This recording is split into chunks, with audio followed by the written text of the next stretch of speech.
Bueno, ahora vamos a conversar un poco sobre la potestad reglamentaria que tiene el Poder Ejecutivo. ¿Qué quiere decir esto?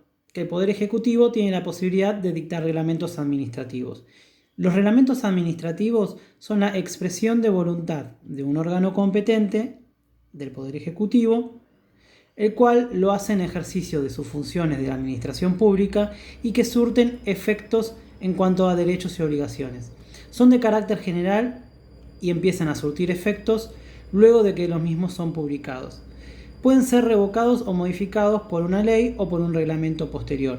Acá puede surgir la duda de qué diferencia hay con la ley. La ley es la manifestación de voluntad de un pueblo, mientras que los reglamentos son la manifestación de voluntad de la administración pública. Podemos citar 5 tipos de reglamentos.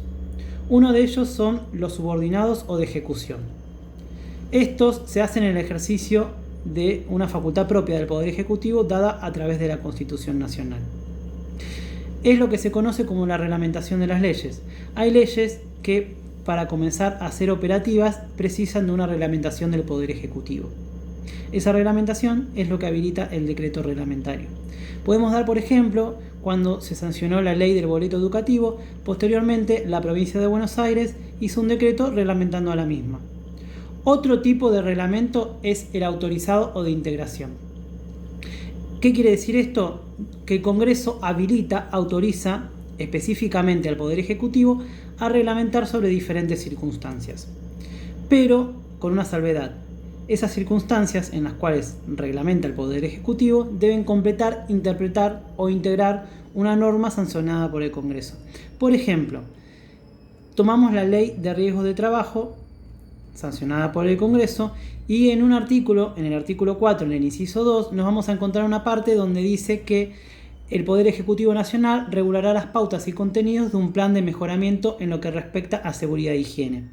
Es decir, que ya la misma ley, en el cuerpo de la ley, en su articulado aparece un inciso el cual nos indica que el Poder Ejecutivo, mediante un reglamento, va a arreglar esa cuestión en lo que refiere al plan de mejoramiento de seguridad e higiene.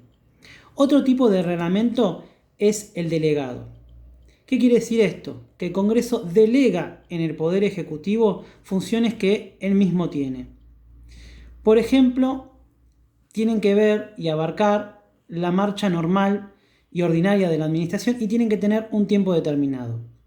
Si tenemos que dar y graficar con un caso concreto, nos encontramos con la ley 27.541 que se sancionó en diciembre del 2019, que se conoce como Solidaridad Social y Reactivación Económica en el marco de la emergencia.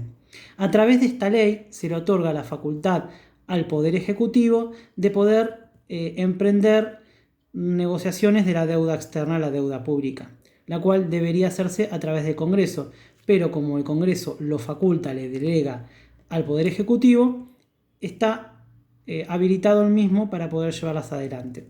Otra es la que se conoce como autónomos, independientes o de servicios. Estos tipos de reglamentos son las decisiones administrativas del jefe de gabinete. Por ejemplo, nos vamos a encontrar con decisiones administrativas que hacen a la estructura orgánica de un ministerio. Ahí van a encontrar el ejemplo que nosotros les mencionamos, que es la estructura orgánica del Ministerio de Salud que actualmente está vigente, ¿sí? Donde se crean las secretarías, las subsecretarías, las direcciones, las coordinaciones. Todo ello se hace a través de este tipo de reglamento. Otro, y seguramente es el más conocido por ustedes y el que más han oído hablar, es el de necesidad y urgencia, o DNU comúnmente conocidos.